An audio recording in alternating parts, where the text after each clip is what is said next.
Hello, everybody. My name is Maritha Gums, owner and founder of Fight to Be Fit DC.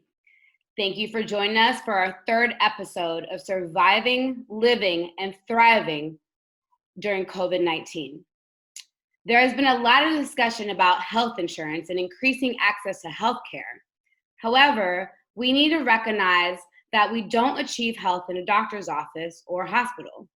We achieve health by living a healthy lifestyle that involves nourishing our body with good food and movement. Today, we will be talking about the role of nutrition and fitness on our overall health and building immunity. Now, we also want you to understand that improving your overall health increases your immunity. It's not a separate formula. And the truth is, there has never been a more critical time to put your health first. Understand that everybody's health is in jeopardy. Rich, poor, young, or old, we are all at risk. And given that there are individuals in their 90s who have recovered from COVID-19, perhaps it is safe to say that the biggest element of vulnerability comes from having pre-existing conditions. Now, if we look at the top 10 causes of death in the United States, 4 of these conditions have direct correlations to diet: heart disease, cancer, stroke, and diabetes. Furthermore, heart disease, cancer, and stroke are actually among the top 4 causes of death. When you take good nutrition and add exercise, these conditions have the potential to be eradicated, and most importantly, prevented altogether. In my experience, many people have a tough time making these correlations.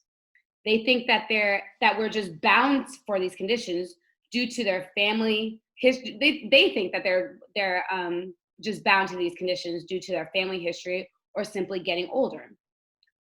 While there are many factors that impact our health, as you will see outlined with every show I broadcast, nothing has a larger effect than diet and exercise. It is also safe to say that whether or not you have a condition caused by poor diet or lack of exercise, nutrition and exercise will only benefit your condition. With this being said, I assume that most of you are sitting down for this. So please stand up. Now sit down and repeat. And I know it seems silly, but trust me, as I count 1 through 20 to a computer screen, it feels much sillier. So let's go. So we'll go 3, 4, 5, 6, 7, 8, 9, 10, 11, 12, I'll slow down, 13, 14, 15, 16, 17, 18, 19, and 20. All right. I hope at least some of you did that. If you didn't make it to 20, that is not a problem. It is simply a goal moving forward. To begin with, I would like to start by introducing Charmaine Jones, registered dietitian and owner and founder of Food Jonezi. How are you doing today? I'm fine, thank you. Thank you. Thank you for coming on today. Thank you for having me. Absolutely. Can you start by telling us why you became a registered dietitian and why nutrition is so important to you? Yeah, so hi everyone. Again, my name is Charmaine Jones, and I am a registered dietitian in the Washington, D.C. area. So hello, and thank you for coming and joining us today. My area of expertise, so let me give you a little history about me. My area of expertise are nutrition education, wellness, and prevention. Diabetes, heart diseases such as high blood pressure, high cholesterol, weight management, and community nutrition and health promotion. So I kind of have a wide range of expertise, but mostly focused on wellness and prevention. I became interested in nutrition when I first started my job at WIC. So WIC means Women, Infant, and Children. In the office of Health and Promotion Division, I worked alongside a registered dietitian. One of my first projects, though, was to develop a nutrition program that included a healthy cooking component for women living in Ward 8. So for those who are not from Washington, D.C. or not familiar with Ward 8, let me give you a little bit background about Ward 8. Ward 8 has the highest rate of chronic conditions, one including being obesity. Ward 8 has the highest rate of low-income residents. And Ward 8 is one of the wards that is considered to be in a food desert. So I was challenged to create a nutrition program for women that lived in Ward 8, majority of African American women or people of color. So during my time at WIC, the position I held was a nutrition paraprofessional. So I wasn't quite a registered dietitian, more so of a nutrition assistant. And while building and engaging with participants, I really became really interested in nutrition. If you ever research or studied nutrition, like people of color have the highest rate of chronic condition compared to their white counterparts, right? So I just became very interested in providing nutrition tips, giving health food information, and being asked about nutrition information from people who share the same culture as me. So that was my interest of nutrition actually sparked. I went back to school. I got me a degree in nutrition. I became a registered dietitian, and it only took me an additional 4 more years. But hey, I'm a registered dietitian now, right? So that's how I became a nutritionist. And why nutrition is important to me. I believe good nutrition should not only be important to me, but it should be important to everyone. Nutrition is a significant part of our life. Good nutrition gives us life. We live longer and stronger when we are at our healthiest. We thrive better. We have better moods. We think better. We move better. We are at our best, and we live our best life when we have good nutrition. So good nutrition is just an important aspect of my life, and it should be important to everyone's life. Okay, thank you, Charmaine. You're welcome. So, Charmaine, let's start with talking about foods that are specific to building our immunity. We hear a lot about vitamin C, especially now, and we even know about oranges and carrots and ginger and turmeric. I think you actually approved my ginger, my drink, right? And now we're also hearing a lot about elderberry. That's been huge. What should we know about these different items that I mentioned, including the elderberry, and what can you add to this list?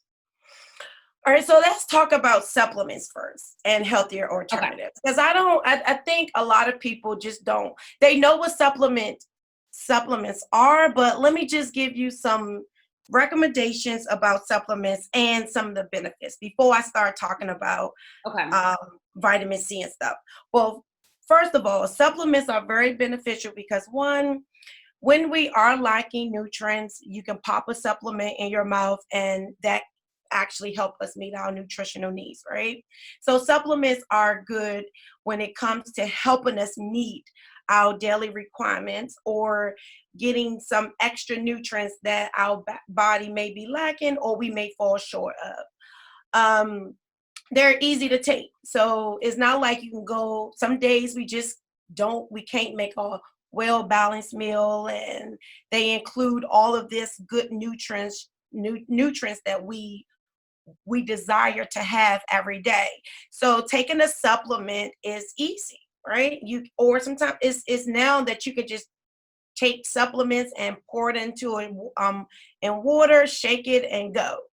Um, Also, again, they provide our body with that extra support to function better. So those are the benefits of supplements. Now, just like there's benefits, there's also recommendations when you select supplements.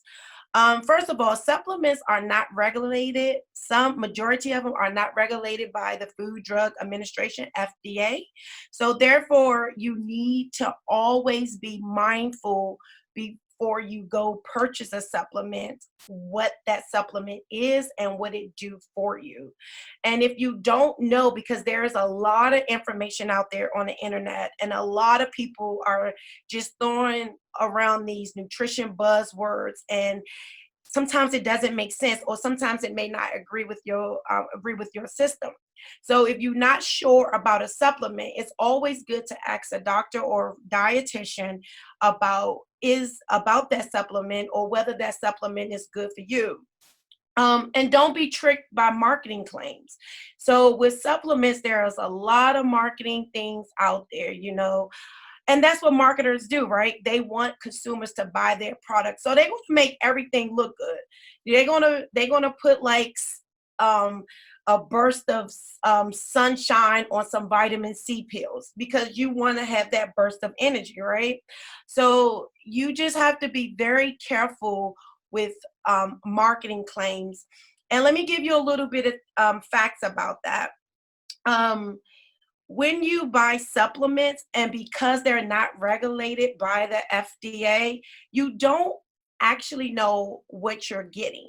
So in a pill bottle of it could be a bottle of 100 vitamin C pills, and only half of those pills have vitamin C, if that many. So you don't know exactly if you're taking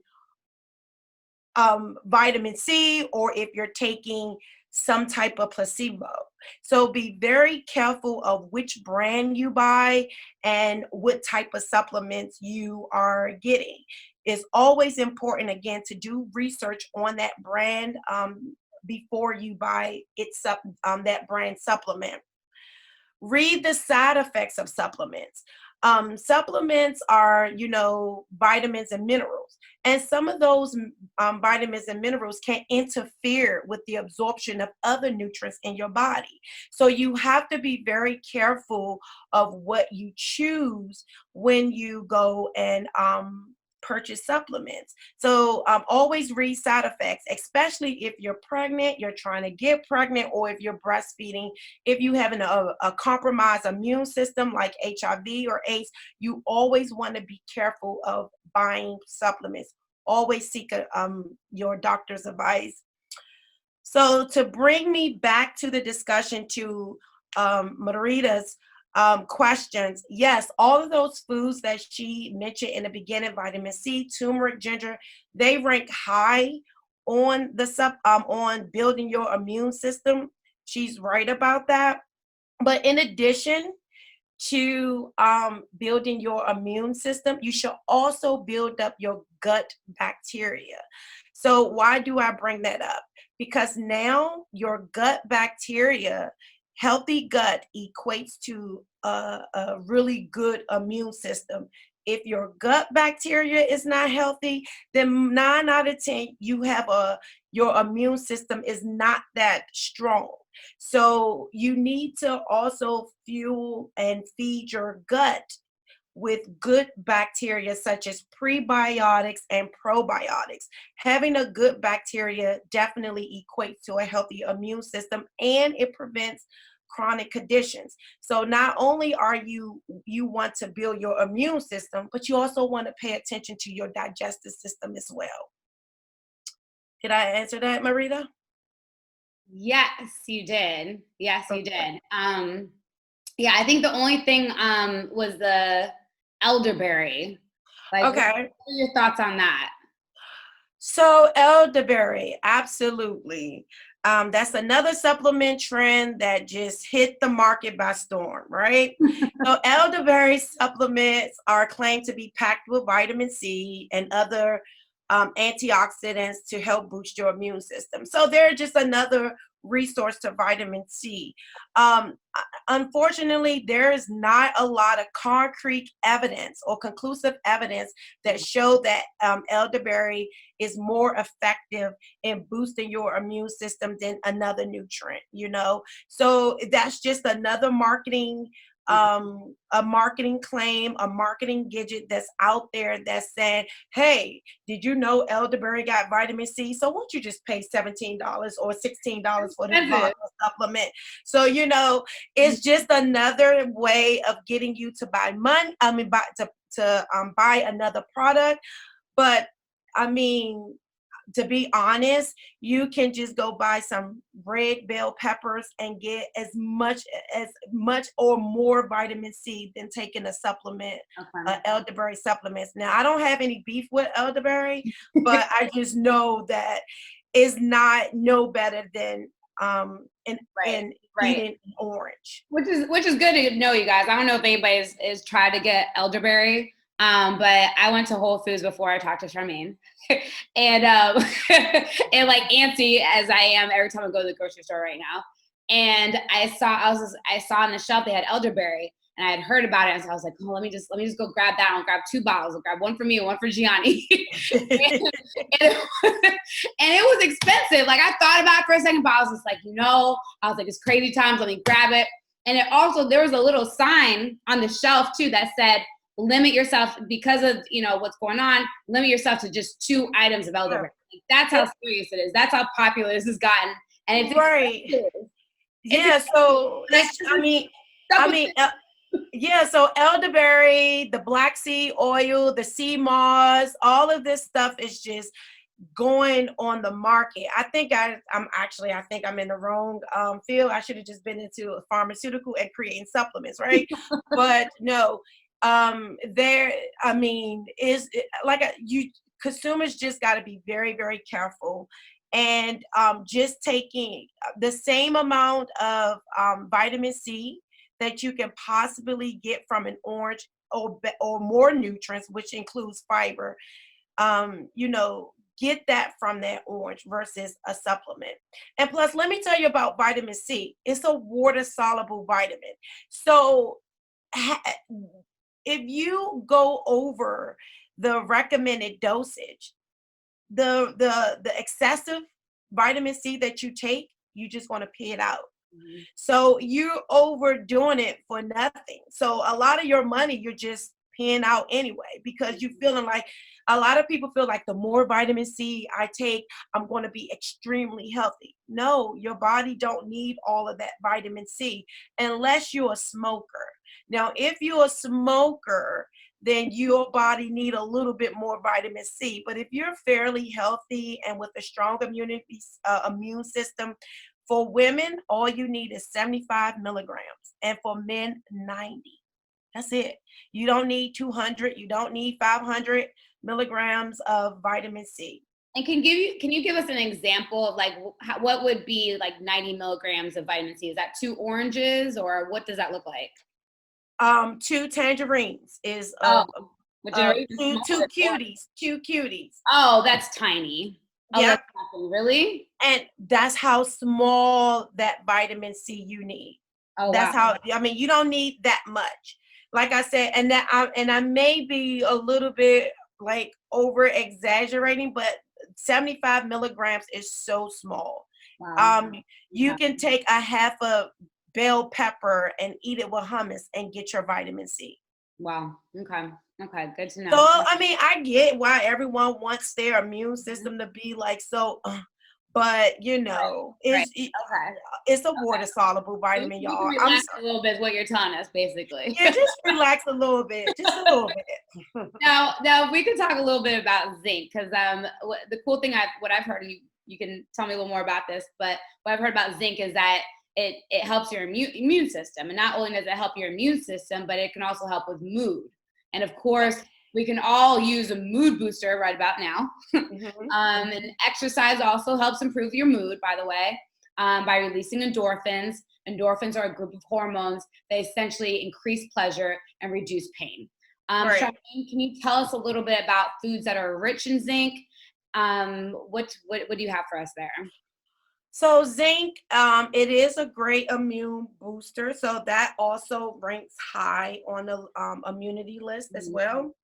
There is evidence that shows that zinc can boost your mood, and zinc is also used to help with healing of scars.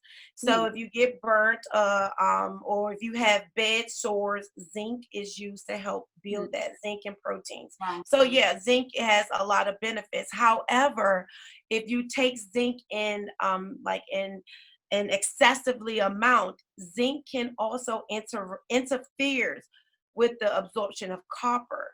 So copper is very important because it helps build your iron in your body, which helps with iron absorption. So you don't want to overdo it on zinc and then fall short on iron.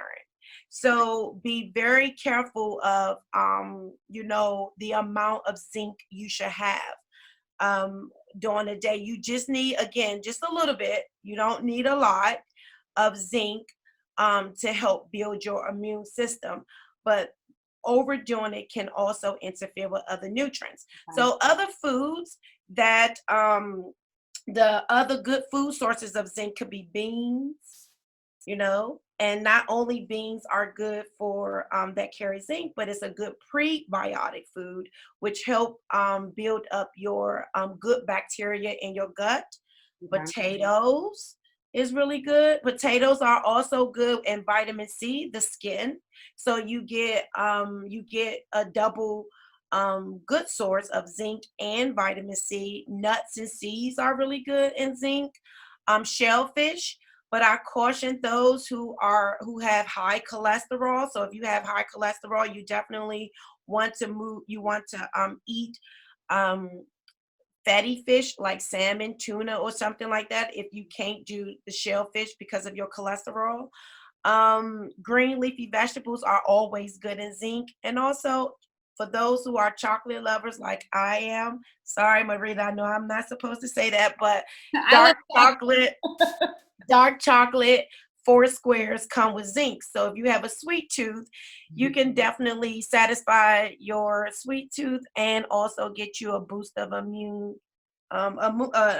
booster of zinc. Okay, very cool. Only 4 squares though. And chocolate I think is good for your mood too. So of course. All the mood boosters we can get. Yep. So for those who want to know, if you're a woman, zinc is 8 milligrams and men 11 milligrams. That's tiny. Okay, that's very, very tiny. Interesting. Okay. Okay, let's talk about protein. In the fitness industry, there's a lot of emphasis on increasing your protein to build muscle. Protein shakes are very popular, and as trainers, we encourage our clients to get their protein within 30 to 45 minutes following a workout to increase fat burning and gain muscle. This is important because we know that muscle burns fat, and decreased body fat lowers the incidence of conditions like diabetes and hypertension. Right. Muscle supports good function and general mobility, but have we gone too far? Are we obsessed with protein? Of course. I think everyone are obsessed with proteins. The fitness industry, everyone who seemed to go into the gym everyone wants to build muscles with proteins, right? But again, protein comes with fat. So anytime that you excessively eat proteins, you're getting in fat too. So whether it's from lean meats or high fat meats, you're getting fat with that protein. And actually the protein is really the recommendation for protein. It varies for individuals. So it just depends if you have a chronic condition, you may need a little bit more proteins. If you're on kidney or if you're on dialysis, you may need a little bit more proteins. If you are a growing child or breastfeeding, you might need a little bit more proteins. But for the average adult, if you're not an elite athlete, you need to stick with the recommendation. And the recommendation is actually 15 to 20% of your food sources should come from proteins. So for an example, if you are on an 1800 calorie diet, only 15% should come from protein. That's it. You don't need that much. Okay. So I mean, it is okay. We need it. I mean, everyone needs, everyone think, building up proteins will build up muscles, but actually it's the exercise itself, the muscle work, helps build up proteins. And I can give you a little secret on how to calculate your proteins. Okay. Right, needs. So all you need to do is simply take your current body weight and multiply that by 0.36, and that gives you your protein recommendation for the day. That's all you need. And you'll be surprised. Okay. You will see 68 grams of proteins, 80 grams of protein, and some people take in like double that. So yeah. Yeah. I want to talk a little more about that. So you mentioned cholesterol, and high cholesterol is a big issue for a lot of people. I've had a lot of people tell me that they can't figure out why they can't get their cholesterol reduced, or they tell me they don't have high cholesterol because they manage it with medication, which I find just as concerning. So me myself, I've never had an issue with cholesterol, but I do want to share something that I think is interesting, and I want to know what your thoughts are on this, Charmaine. And it might be a little TMI, but get over it. So, anyway, I was a vegetarian for a year and a half, nearly 10 years ago. Okay. Never went back to it. However, for years, I've paid close attention to my portion sizes when it comes to animal protein. My chicken or fish portions are literally the size of my palm, maybe about this thick, okay? Right. Roughly 2 to 3 ounces, which is much smaller than what we have been conditioned to consume as Americans. Right. Now, just last year, I took it a step further, and I decreased the amount of animal protein I consume. I didn't eliminate it, I just decreased it. So I will have 1 or 2 vegan meals a day and 1 meal with animal protein. Now, since I was around 30, which was shortly after I stopped consuming a vegetarian diet, I noticed that I would have some tenderness in my breast before the onset of my period. However, after decreasing the amount of animal protein I consumed, this no longer happens. And towards the end of the year, when I had some life events going on and I was traveling a lot and consuming more animal protein, I experienced the breast tenderness again. Now that I'm back to my new normal eating habits, the tenderness has again subsided. Can you speak on this a bit and tell us about what is likely going on here? Well, I do know when you switch from like diet to diet, or different, diets, your body can react differently sometimes. That's just normal. You probably felt tenderness in your breast when you switch from one diet to another. Another person may feel some type of, they may experience an upset GI system. So, different things happen. I know when I go, when I eat too much sugar, I break out with bumps, or if I'm off my diet, I get canker sores. So it's just your body probably reacting of saying, whoa, what is this? What's going on? You're not normally, you don't usually eat like this. So that could be the reason. But I do know, I'm familiar with the sciences. So what could have I do know that anytime when you go from like a diet that is so high in proteins or high fats and then switch over to a plant-based diet, which we like really encourage, is beneficial to the body. So your body will go through some changes because your body is, I would say, like detoxing itself from all of that junk that you typically was eating. So when you start adopting a new new diet that is plant-based, then your body is just readjusting itself. Your taste buds is changing. You're eating less sugar, so your skin is probably clearing up. So things are acting different. And then when you go on a plant-based diet, your cholesterol level drops. Your blood sugar level drops. Is beneficial. Your gut your digestive system is better. So it's just switching from one diet to another. If it's switching from what I say, a poor diet to a healthy diet, your body going to go through changes, but it's going to go through a good, it's going towards a better change versus, and if you go from a good diet to awful Now, I diet. wouldn't say my diet was bad previously, but and like, so I wouldn't say it was bad previously. It was just that I consumed more animal protein.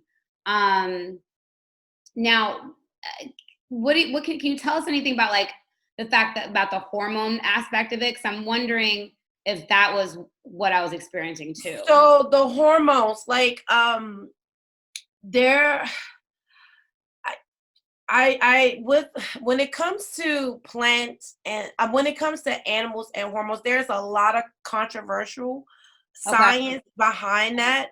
I do know that there been things in research or articles that has been written about animals being injected with hormones to beef them up, to get them out on the market faster. That could be true.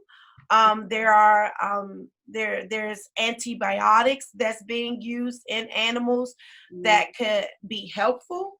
So there's many different things that's going around. That circle that argument. I mean, you really don't know exactly what goes on in those meat factories. I'm not going to even lie.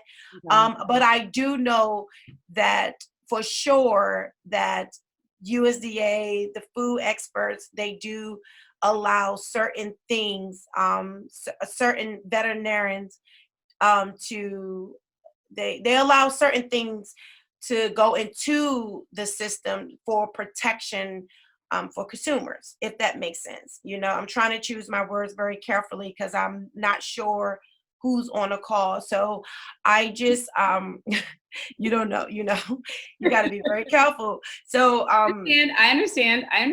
So yeah, I think that when it comes to hormones or antibiotics, yes, they are used in this food system, but they are used, I believe, is to protect consumers from many different things that animals could get bacteria infections from with the antibiotics, and the hormones could be used to probably beef up animals a little bit just to keep that supply going. Okay. And does it matter if it's organic or not organic? No, it really doesn't, because if organic, of course, means that the animal been fed a certain diet. That's all that means. So if that animal been fed like a diet that was organically approved by FDA and USDA, then that's fine. Again, there are, even though that organic means to the consumer that there's 100% no pesticides used, that is that's a little misleading because there is some pesticides used to keep some things away from the animal feedings. There are some things that is used to beef up our animals, such as corn faster. Corn is cheaper. So there's a lot of misleading information out there. But I don't know if it was the hormones or the antibiotics that was used in the animals that caused tenderness in your breast or that reaction. It could just been many different things. Okay, fair enough. Okay, thank Right. you. Thank you. Okay, so this is the last big question I'm going to ask you. Okay. So some of the craze has died down a lot, but the keto diet has been huge. Uh-huh. What can you tell us about this? What are your thoughts on the keto diet? Well, there are many diets now that are trending, and one of them is the keto diet. If you adopt the keto diet, you should always speak with a registered dietitian, or a doctor to help you with that. A lot of people swear by the keto diet. Just like every diet that hits the market, it gets so much media buzz. But let me tell you, the body loves carbs to metabolize and to give us energy. It doesn't so much like ketones. So the ketogenic diet is basically when your body uses fat it breaks down fat and metabolize that fat and use it for energy. That does sound logically great, but it produces ketones. And that's the issue. Ketones high levels of ketones can cause your body to become very acidic, and it can cause acidosis, which can send you into a diabetic acidosis coma. So that's the issue with ketones. So when you eat nothing but fat and proteins, you're not only causing your body to forcing your body to metabolize or uses a different pathway for energy, but you're also increasing your blood lipid profile, which can increase cholesterol level. Which can increase your risk of developing a heart disease. So it can increase that too. Your body do like the source that your body like to actually make energy is from carbs. I always say don't eliminate a food group. Just try to if you want to do like a almost no carb diet, or if carb is such a issue with you, just try to do a low carb diet and select better choice carbs, because your body do need the carbs to metabolize to give you energy, and your brain prefer those carbs versus breaking down energy from fat. And you bring up a good point, because I think the first thing that people tell me when they're like, oh yeah, I've been trying to eat healthier, I've been eating less carbs. That's almost the first thing that comes out of everybody's mouth. And I'm like, well, carbs are good for you. Mm-hmm. What carbs are you talking about? And then they get into what they define as carbs, and they talk about pasta and bread. Now, of course, that's not the only place we get carbs. There's a lot of good, healthy carbs. Can you tell us? Right. So carbohydrate is a category of different carbs. Carbs comes from fruit. Anything that is broke down into sugar is a carb. Is from fruits to pasta to squash to carrots to grains. All of those things that's break down to sugar is a carb. Right. Even your peas, even your corn, even your zucchini, even your squash is a carb. you know. So the best choice carbs are your whole grain if you don't have issues with your digestive system. So it's whole grains, whole wheat, because it has the fiber to help absorb that sugar efficiently, you know. Is eating, if you're afraid of eating pineapples, my God, just eat berries. Eat blueberries or strawberries or blackberries. Eating a half a cup of sweet potatoes, you're not going to gain 3 pounds tomorrow. It's just, you just have to choose better choice carbs. Sweet potatoes over white potatoes. And if you do like white potatoes, try to eat it with the skin, so whole bread versus white bread. Zucchini is this almost same as pasta. They're both starchy vegetables. So you want to do a half a cup of both. And if you are a person that exercise, you can boost it up to a cup. But beans are the most effective carbs that you should eat. They are high in fiber, high in B complex vitamins, and if you pair it with another source, is a good source of proteins. So exactly. So my gosh, carbs are not evil, you guys. Please. No, that's huge. I have people say that to me all the time, and the reason why I've worked with Charmaine before and I wanted to bring her on the show is because people ask me about nutrition all the time. And yes, I do know some things. Yes, I've studied it and I've spent time on it, but I'm not a registered dietitian. I do not have the level of knowledge and expertise that Charmaine has. I do not have a red bullseye on my forehead. I'm not a one-stop shop. So I do refer to Charmaine. And I think it's important that everybody recognizes that, because I think you go to your fitness trainers, you go to your instructors, you go to even your physicians sometimes and expect them to be a one-stop shop. Right. People who have expertise in these areas, and registered dietitians are key. They're the ones who are the experts in nutrition, not your physician. Absolutely. Right. Not your physician. Your physician actually hasn't spent a lot of time studying nutrition at all. Right. Whereas, Charmaine has spent her whole education dedicated to that. The whole, what did you say, 4 years? And 5+ years of practicing, yes. Right. She spent a lot of time focused on that. So, and Charmaine actually does one-on-one sessions, nutrition sessions. And if you could tell us just briefly about that, and then I want to go ahead and open up the questions. It looks like we're having a couple questions pop up. So I want to open up the audience. So we do provide virtual, now during the pandemic, we do provide virtual nutrition counseling.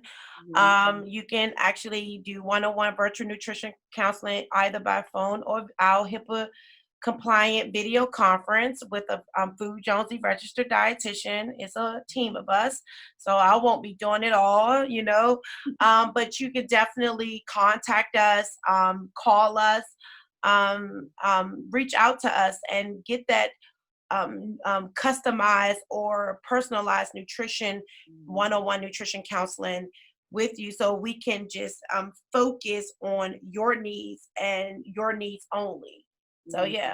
Right, which I think is a great point, because one of the things that Charmaine and I have talked about is that, while it's good for everybody to eat a well-balanced diet, and there's general recommendations for that, there are some things that individually we're more sensitive to. Like Charmaine and I have talked about how we've known people and seen people, we know they're not eating healthy, and yet their skin is beaming, glowing, and we're like, what's going on? Because if I have 1 week or a couple days where I'm not on point with my diet, my skin's breaking out. And I know Charmaine. Exactly.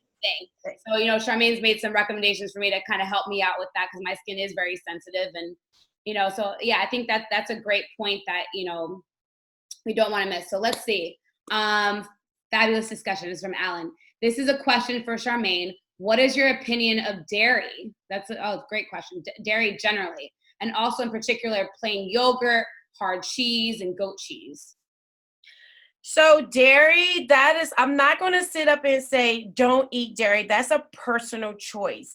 If you do eat dairy, you should choose the lower fat dairy products. Be careful with yogurt. Be careful with some dairy products, because just because they say low fat doesn't mean is the best. They can be loaded up with sugar. Most times when you take away the fat, you have to add something that will make it more flavorful. So people tend to, food companies tend to add a lot of added sugar. I'm not a big fan of dairy. That's just my personal belief. Reese, my personal nutrition, I'm not a big fan of dairy. I do eat an alternative. I to dairy, like soy or almond milk or something, or cashew milk. Um, every now and then I may get some yogurt, but for the most part, I try to do alternatives. If you do eat dairy or cheeses, try to get the lower fat cheese, which are typically the white cheeses, the 2% cheeses, mozzarella, Swiss. Try to focus on getting yogurts that have 5 grams of fat, 5 grams of sugar or less. Always use that the 5 to 20% rule. So 5% means is low in that nutrient, 20% means is high. You always want to be mindful of your nutrition goals. So if you want less sugar in your diet, so you should tend to pick up foods such as dairy products that have like 8 grams of sugar or less, So always try to use that 5 to 20% rule. And you mentioned be careful with low fat yogurt, but to get low fat cheese, what's the difference there? Well, they're all is because it's no difference in that. It's just the low fat yogurt tend to have more sugar, okay. And with the cheese, it's almost like drinking milk. So is less fat in that cheese. So if you want to manage your weight, you want to get less fat in that cheese. So you want to probably go for 2% cheese or 1% cheese, like you would do for instead of getting whole milk, which is that has more fat and includes more saturated fat. You want to tend to get the less fat, okay. Especially if you're trying to manage your weight. Did that answer your question? I think it did. Let's see if he put anything else in there. I don't think he had. I think that answered it, Alan. Let us know if you have any other questions there. But we have a couple more. So Mike says, I'm starting a 3-day juice cleanse in a few days for the first time. What are your thoughts on juice cleanses? What would you recommend I still try to work out? Would you recommend that I still try to work out?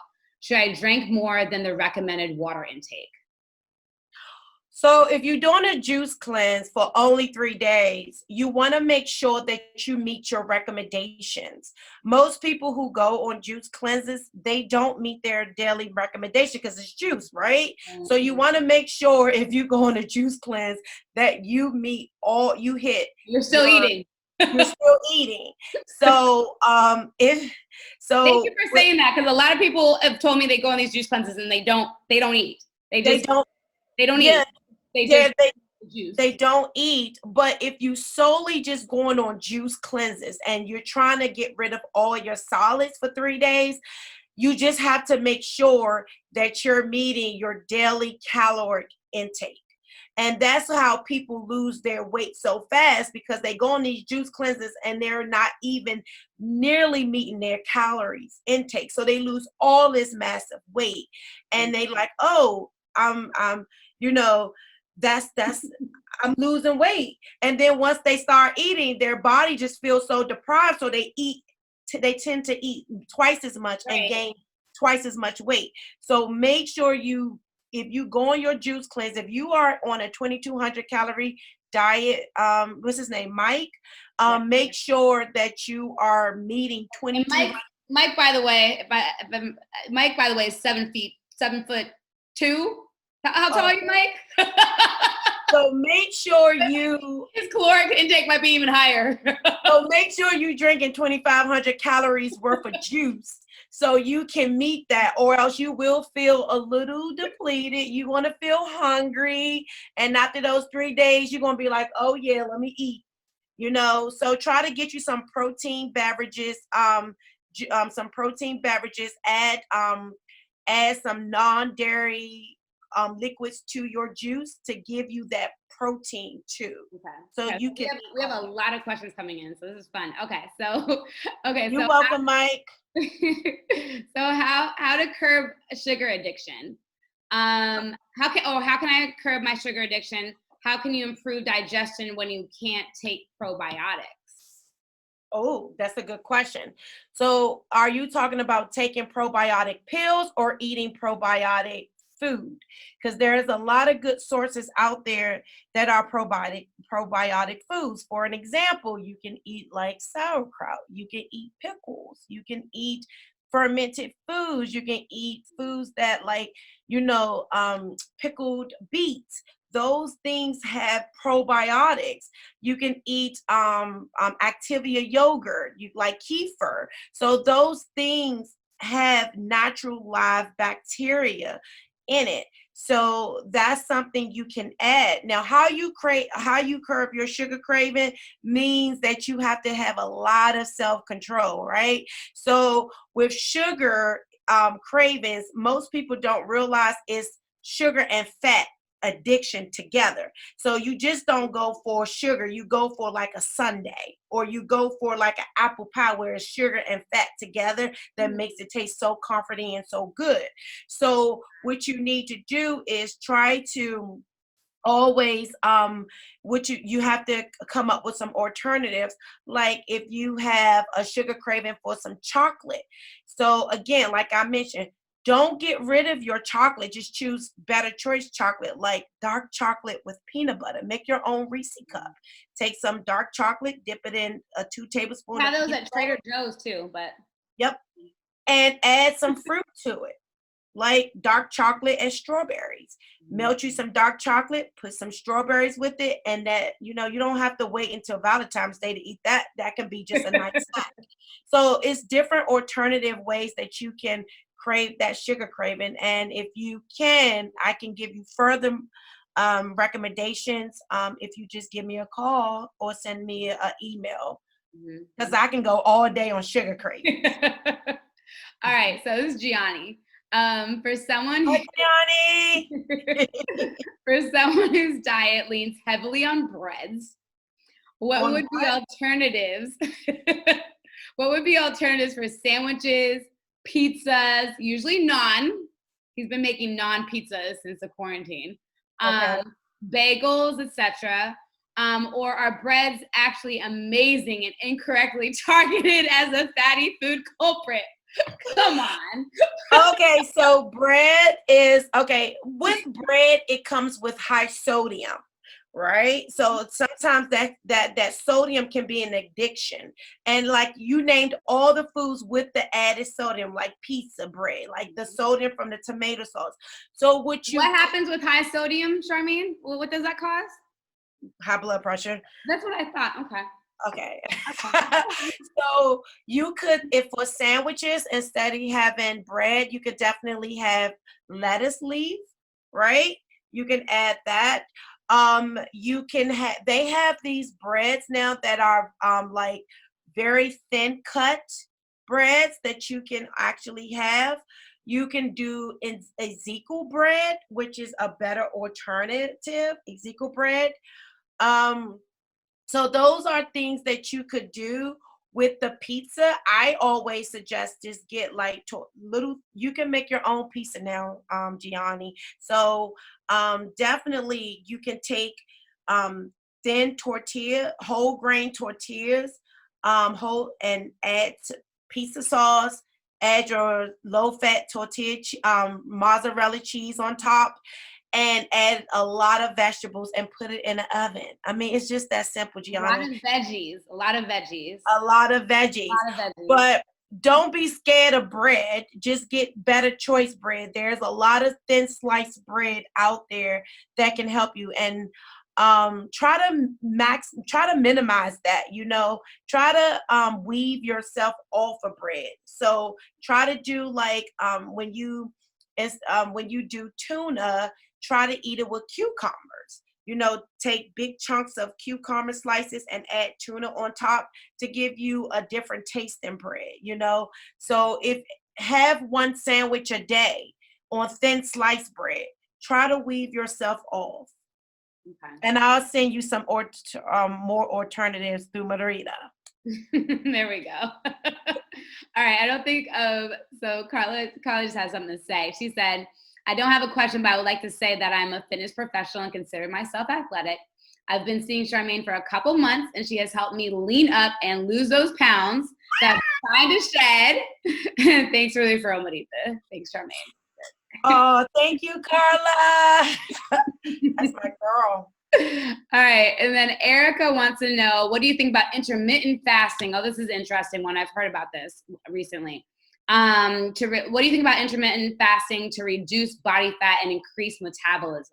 Right. So intermittent fasting is good if it's done correctly. Okay. So most people I know most people who come into my office, when they do intermittent fasting, they are basically drained because they're not doing it the proper way. So you can sit in their energy level is so low. When you do intermittent fasting, you got to make sure throughout the day you're staying some type of hydrated. Whether it's, you can make your own Gatorade or have some type of drink with electrolytes to keep you hydrated and keep that sugar carb level up a little bit to give you that energy. And when it's time for you to break your fast, you just can't break your fast with a full meal. That's just you just basically telling yourselves, okay, I'm finished fasting and I'm about to go in on this food, and what your body gonna do is say, hey, I don't know when she's going intermittent fasting, so we're going to keep all of this fat, all of these nutrients, and then you gain your weight. So when you break your fast, what you want to do is start off slow. You want to always break it with a soup. Then you want to break it with some crackers. You want to take it step by step and then have a nice small meal, healthy meal that can actually help your body absorb those nutrients and keep your weight at keep it at a good level, body weight. So intermittent, but intermittent fasting, I will say, has shown to be effective if it's done correctly. Most people don't. They just go out throughout the day, don't eat, kind of sluggish, and when it's time to break their fast, they just eat the first thing because they're hungry and they didn't have anything to keep them fueled, and they're weak and they confused, which means your brain needs some sugar. So you need to have some type of beverage that can help you get through that day. And what I always say, just add a pinch of salt and water and a pinch of sugar, shake it, and that's your own Gatorade. That's how Gatorade is made. Okay, awesome. Okay, so we have one more question, and then we want to go ahead and wrap it up. When is it okay to indulge? This is from Dawn, I think. When is it okay to indulge in a craving? Please don't say never. I'm not going to say never. That wasn't my comment. That was hers. Oh, it's not good. It's okay to indulge. And I think I'm not going to say indulge. It's okay to reward yourself or to have those foods that you really enjoy. When you indulge, that means it's some way when you're indulging, you're basically depriving yourself from something. So when you when you go in or indulge, you have another bad behavior to say, I can't eat this. This is so bad. You're telling yourself, I can't eat this. This is so bad. I'm depriving myself. But I'm going to indulge. And when I indulge, I'm going to do it because I'm not going to know when I'm going to eat this again. You don't have to do that. You can enjoy your snacks at a moderate size, in moderation, in small portions. I know I love chips, and I always tell my friends I love chips. So what do? I try to section out my chips in healthy size and healthy portions, so I can definitely enjoy them without feeling like I'm being deprived. Eventually, I can weave myself off of those, but when you indulge in chocolate, I don't. I think people go overboard and then they feel guilty. I think you should just give yourself that permission, each every other day or 2 to 3 times out of a week to say, you know what, I want to have some chocolate. So let me just have a small size Snickers, a small size, not a king size, but a small size Snickers, or let me enjoy a slice of cake at a healthy portion. Yeah. So I mean, I'll tell you what I do on that, because I don't have that kind of discipline to say I'm just. I don't. I'll be honest. I don't have that discipline. Like if I have a bag of chips, which is not really my favorite thing. My favorite thing is more like, as you mentioned, Snickers. I like the Snickers ice cream bars. So if I buy a box of those, there's like 8 of them in a box, and it's in the freezer, it's going to be gone in a couple days. So I just don't buy it. But what I will do occasionally is that instead of buying a whole box of it, I'll just buy 1 or 2. Absolutely. That's the only way I can do it, because if it's in my house, it's going to be gone. But do you know how hard it is for me to eat and tell people that I have some indulgence, like sweets, because I'm a dietitian. Everyone expect me to eat healthy all the time. I was on a run with one of my I was on a run with one of my girlfriends this weekend. I was like, do you want some ice cream? She's like, you getting ice cream? It made me feel guilty. I love ice cream. Well, I love ice cream. We'll go for, after this is all over, we'll go get some ice cream. We only just need a half a cup. Yeah. All right, you guys, thank you so much for joining us today. We'll have our 4th episode next week. Next week, I will be bringing a couple people on to talk about the disparities of fitness and wellness facilities and programs in Brown and Black communities. We'll also be talking about how there's been particular specific activities, particularly like rock climbing, and particularly in different outdoor activities that haven't been particularly diverse, and creating a space within that. So please join us. That'll be next week again, same time. You register on my website, fight2befitdc.com. So I hope you will join me for that. Again, thank you, Charmaine, for joining us today. And have a good night, everybody. All right, bye-bye. Bye.